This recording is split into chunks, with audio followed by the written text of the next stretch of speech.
Readers Entertainment Radio presents Booklights with your host, author Lisa Kessler. Booklights, where we're shining a light on good books. Hello, everyone. Thanks for tuning in to Booklights today. You guys are in for a big treat today because we have a returning author. I had so much fun with her last time, and I am very excited for her newest book. So today we have on Emily Carpenter, and her new book is called A Spell for Saints and Sinners. And if you like spooky thrillers, this is going to be a great book for you. So if you haven't read her yet, I'll read her bio here so you can get to know her. Emily Carpenter is a former actor, producer, screenwriter, and behind-the-scenes soap opera assistant. She graduated with a Bachelor of Arts from Auburn University, born and raised in Birmingham, Alabama. She now lives in Georgia with her family. And you can visit her website. It's emilycarpenterauthor.com. And I put a link to her website right there in the show notes. So you can just click that anytime, sign up for her newsletter. And without any further delay, you there, Emily? I am. Thank you for having me. Oh, I'm so excited to have you back. I think you were working on this book when we talked last time, and I was very excited. So I had told the publicist when it comes out, I want Emily to come back. But can you tell everybody a little bit about A Spell for Saints and Sinners and why they should go grab a copy? Yes, I love the book. It is about a young woman, Ingrid White, who has inherited her grandmother's psychic business in Savannah, Georgia, and her grandmother raised her.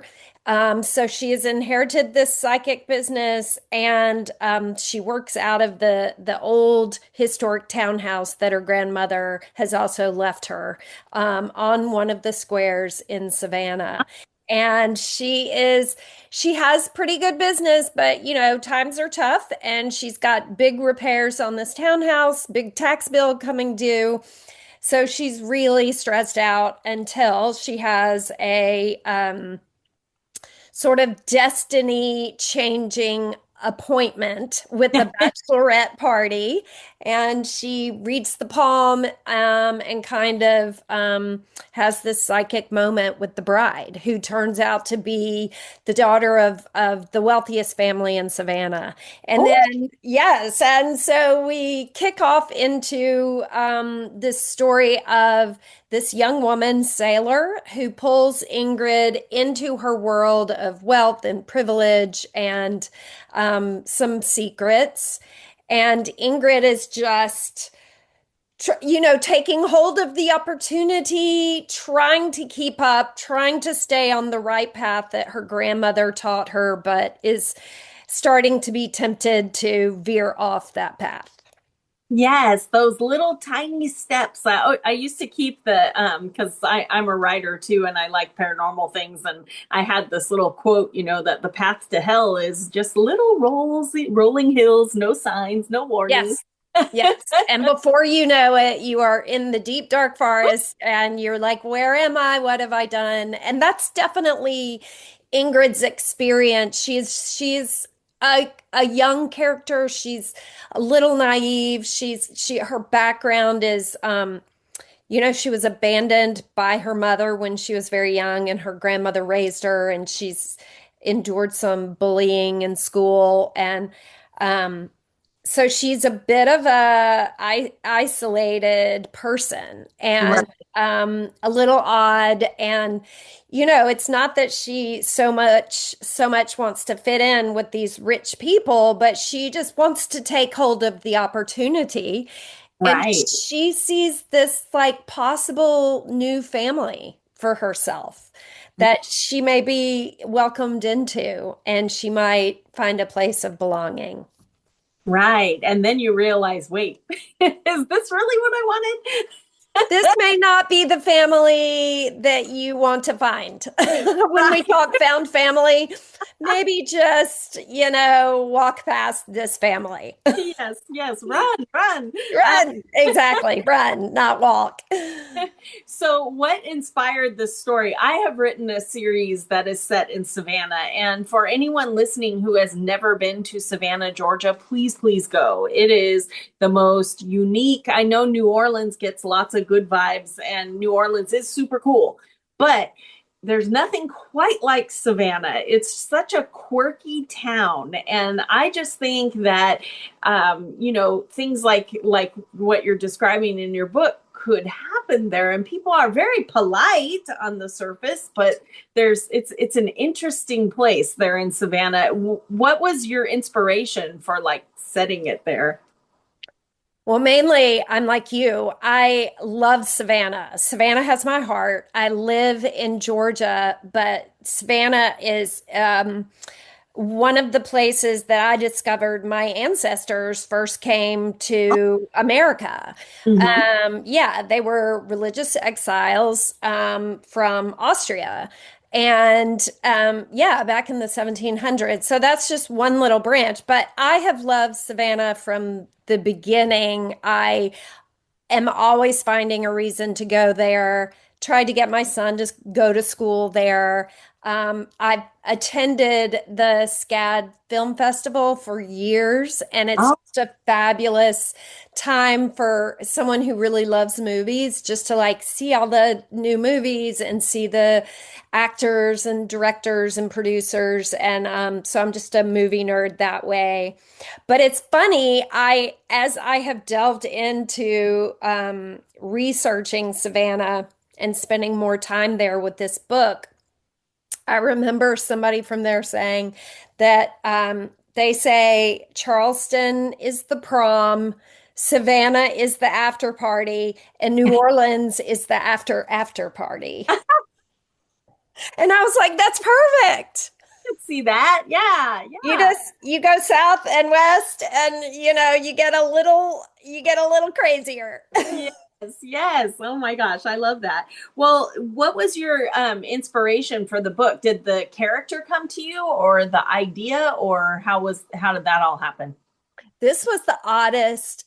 The story of how I came up with this idea was so odd. I'd always wanted to set a book in Savannah, but I knew it had to fit with Right, what Savannah is, and which is a very unusual town, as you right. know. So separately, I was under contract for a second book with my publisher, and I had already pitched an idea, which I was somewhat excited about, but then started to have some reservations. And at the same time, my youngest son, who is a film buff like I am, was disappointed to learn that I had never seen Taxi Driver, Martin Scorsese's film from the 70s. And I was like, look, that's a very dude movie. I've seen a lot of, classic film, but no, I'd not seen it. But I was like, yeah, I'm gonna watch it. And I watched it and was like, oh, this is fabulous movie. I mean, it's definitely not very uplifting, but just in terms of just a portrait of a man who is deeply isolated and at odds with society, and really feeling powerless. This character, the taxi driver, Travis Bickle, feeling powerless and trying to find power in his life. And it's just an astonishing film, which, duh, I'm however many 50 years late to it. But so I could not quit thinking about it, and just that concept of what do powerless what do we do when we feel powerless? And what do powerless people in our society reach for to make themselves feel safe and more powerful. And in Taxi Driver's case, he collects, weapons and is going to shoot this politician. And I really started thinking about, what is the feminine version of that? And I just got hooked on the idea of witchcraft Mhm.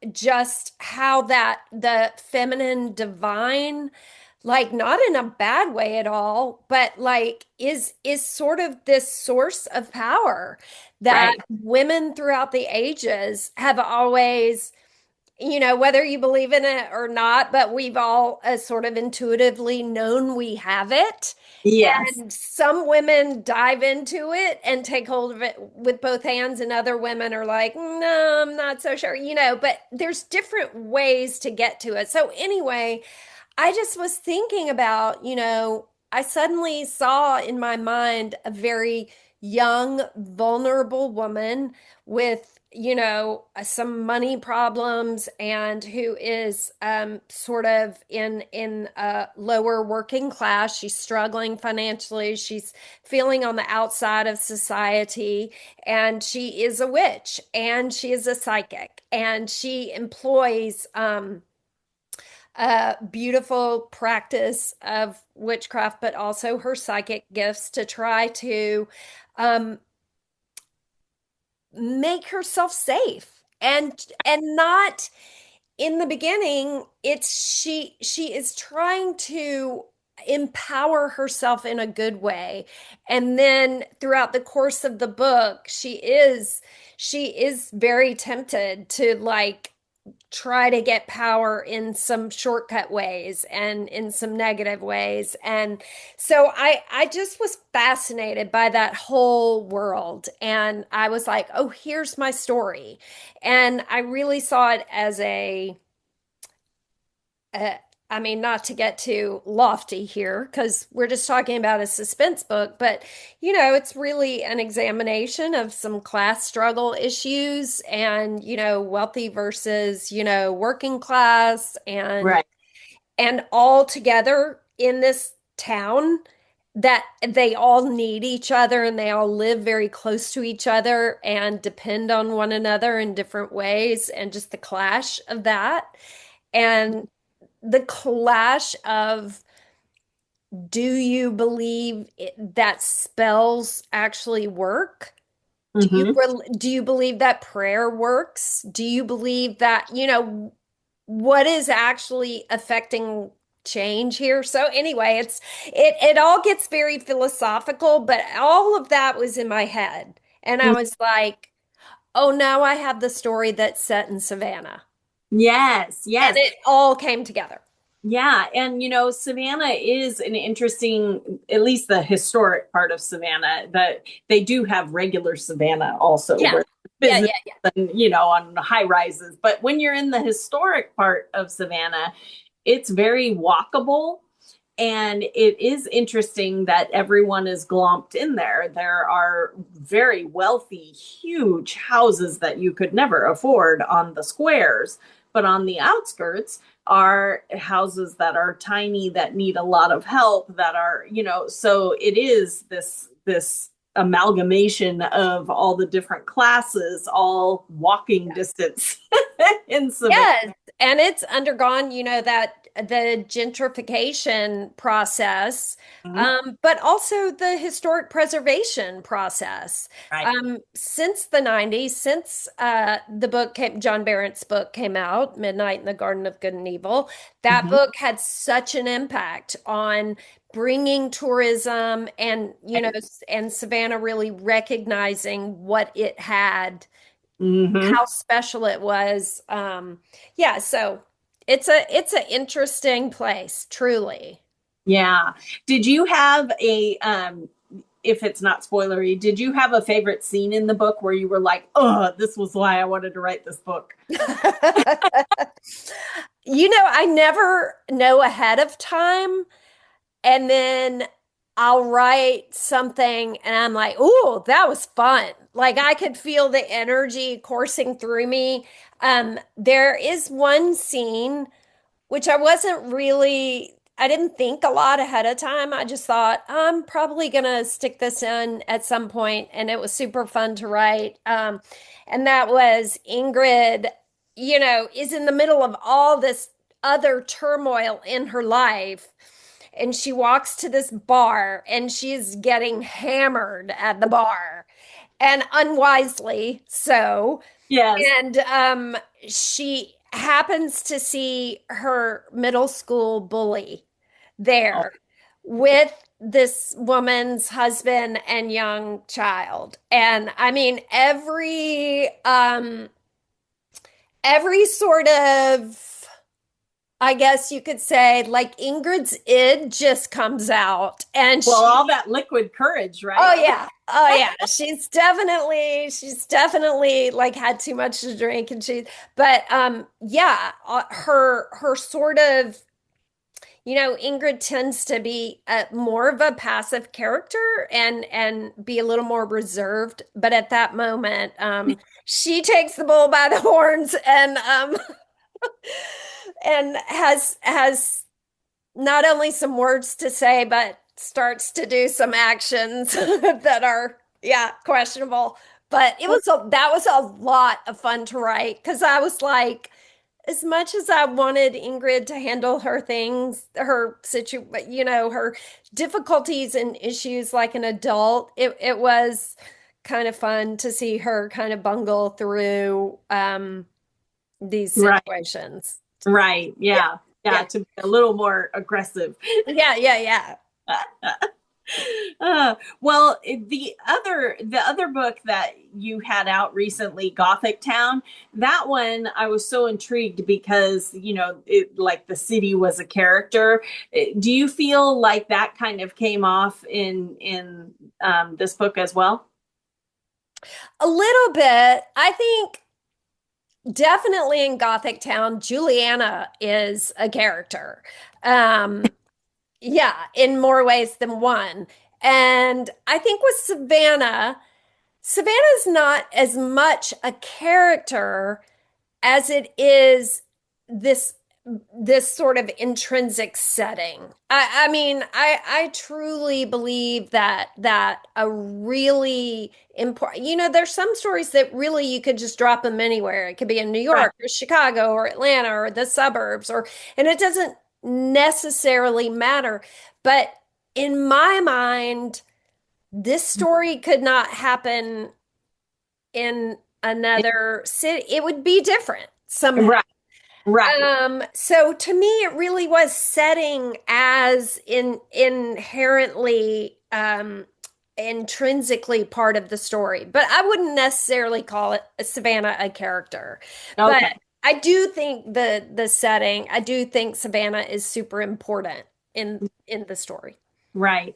Well, what is next for you? This isn't a series, right? It's a No, stand. no, Okay. So no. so what are you working on next? So Can you? I am in the middle of edits. Oh, okay. Yeah, I'm in the middle of edits for a book that comes out next year, probably around this time. Like they've been telling me late June. Um, and it is a retelling, an updated modern retelling of Rebecca by Daphne du Maurier. And it is set in the northwest corner of Alabama, the Muscle Shoals area, where really just kind of the home of a lot of Americana and roots music and songwriting, even to this day.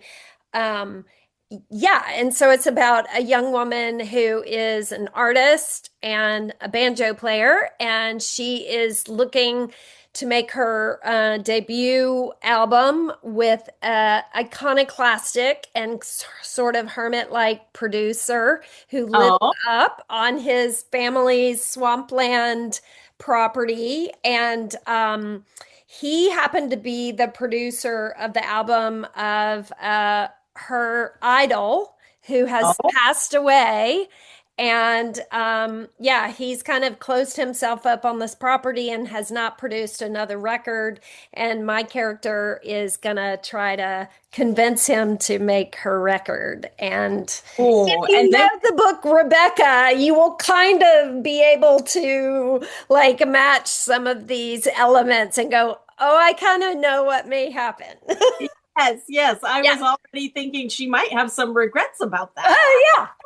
Yeah. Yeah. It might turn out to be a difficult process. Yes, yes, that album may not be worth it. Yes. Yes. Oh That's been the my fun part of writing it. I was like, every morning when I woke up drafting this book, I was like, thank you, Daphne du Maurier, for writing this story. And I didn't follow it like right, exactly plot for plot, but I always knew where I was going.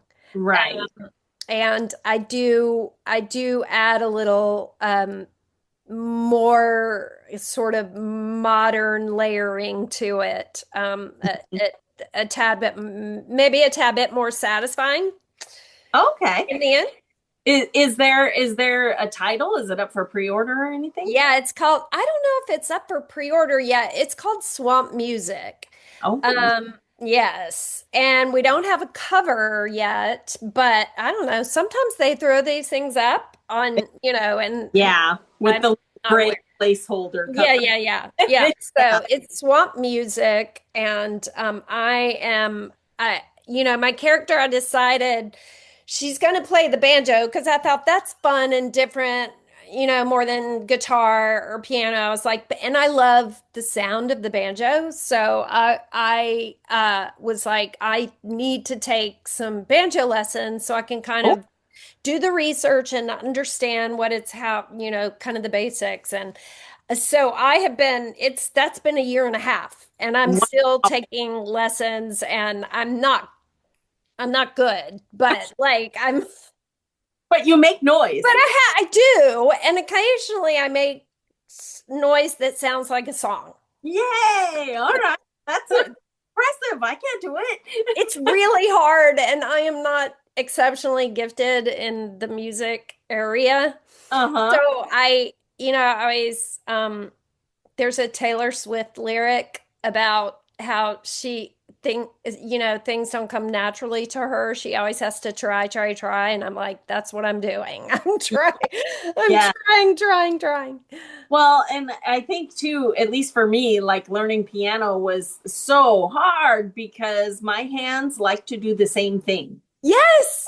So how you holding chords and going blink, blink, blink, blink, blink? My hands, they want to do the same thing.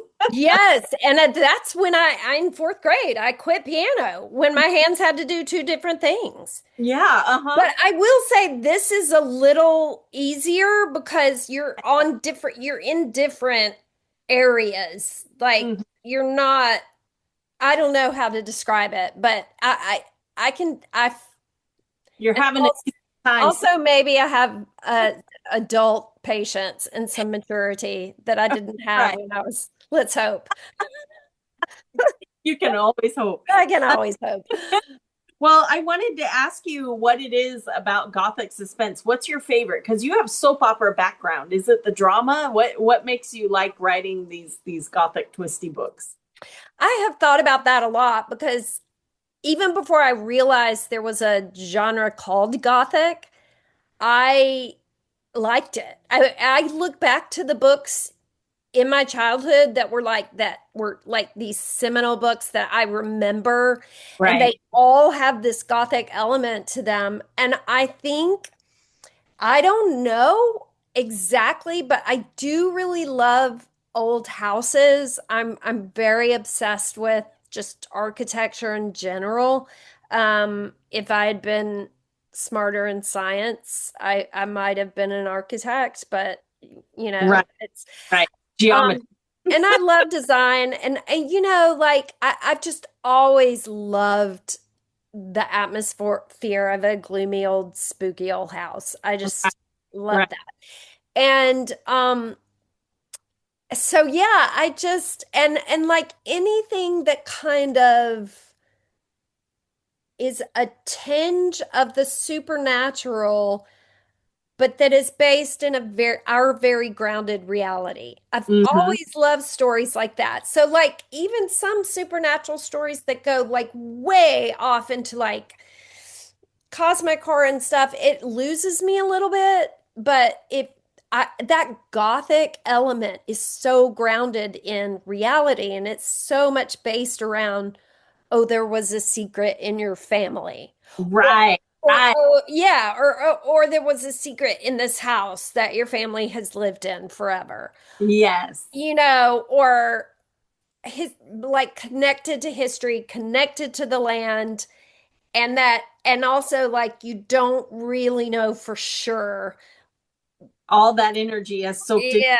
the bones of the house. Yeah. And I love that whole psychological aspect of it as, is somebody purposefully gaslighting you, driving you mad, like the yellow wallpaper, or, and Right. if there's some sort of physical reason, um, or is this truly something from the other side reaching out to you? That Right. fascinates me and Yeah. always has. So, so I have to ask, did you see Crimson Peak? Did you love that movie? Oh my gosh. Are you That kidding me? I was like, finally, somebody has like hit the nail on the head and was, given me a yeah, movie that I love. Yeah, yeah, that yeah. was a great haunted house movie. Oh, That, and like the costumes, and yeah, like I'm all about the beautiful costumes and the beautiful decor. And like that house had the roof was open and the leaves yes, the leaves. drifting and snow drifting down. I'm like, this is insane. Yes, yes, and it had Love it. the perfect drip of gothic Yeah. with him and his sister. Yes, Yes. Yes. so Absolutely. So I think it does have to do with the trappings of like beautiful old houses, beautiful costumes, and the wardrobe. And like, like people love a Regency romance because of all of that goes with it. right, I love the Gothic suspense because of all the trappings of it. And also oh, there's also like romance and sexual tension right, involved in the Gothic, and mm, which I love. I love yeah. it. Are they So, gonna love me or are they gonna kill me? right, which we laugh about, but But it's true. something women have to think Yeah. about. Yeah, Yeah. Women have to pick a lion. Is this lion going to protect me or eat me? correct. You know, Correct. Yeah, that's real life. I think it's tapping at a lot of those like very primal fears Mhm. that we all have. Right, right.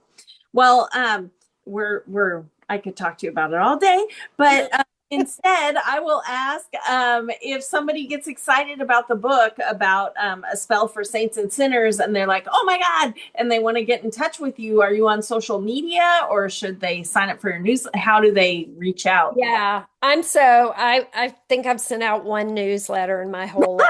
So, I mean, you can sign up for the newsletter and I will never send you anything because I'm so bad. I know I'm supposed to, but no, catch me on social media. Definitely, I'm on Threads, I'm on Instagram, I'm on Facebook a little less, but You're I'm not around. I'm not hard to find. All right. So just Yeah. Carpenter on all. Yeah, on Instagram mainly, I'm emily.d.c. Oh, okay. Yeah, Emily. emily.d.c. But if you type in Emily Carpenter, I'll come up. You'll see. Okay, perfect. Well, thanks so much for being here. It was so fun chatting with you again. And everyone go read A Spell for Saints and Sinners. Gothic Town was fab. So I haven't read this one yet, but I can't wait. So anyway, everyone dive in. Everyone go to Savannah, have some Leopold's ice cream, Yes. all of the things. You know, Yeah. speaking, I know I was about to let you go, but No, uh, I'm fine. I can talk about Savannah forever. I know, right? Right. But it's such a cool setting for a Gothic book, because the first thing you do when you go to Savannah, you go on these tours and they're like, well, it's a city built on its dead, because there were nobody knew where people were buried and they built houses on them. Yeah. And so it's the perfect Gothic setting, because who knows what that house knows. Yes. And I even have a character in Saints and Sinners who is a ghost, who does ghost tours. His job is ghost tours. So yes, I love it. And I have loved being on this show with you, Lisa. Thank you so much for inviting me back. And I love talking all this stuff too. Yeah. Well, when Swamp Music comes out, we'll have to do it again. Okay. It's a date. Thanks for joining us on Booklights. Be sure to connect with us at www.readersentertainment.com for articles, blogs, videos, and podcasts that matter to readers.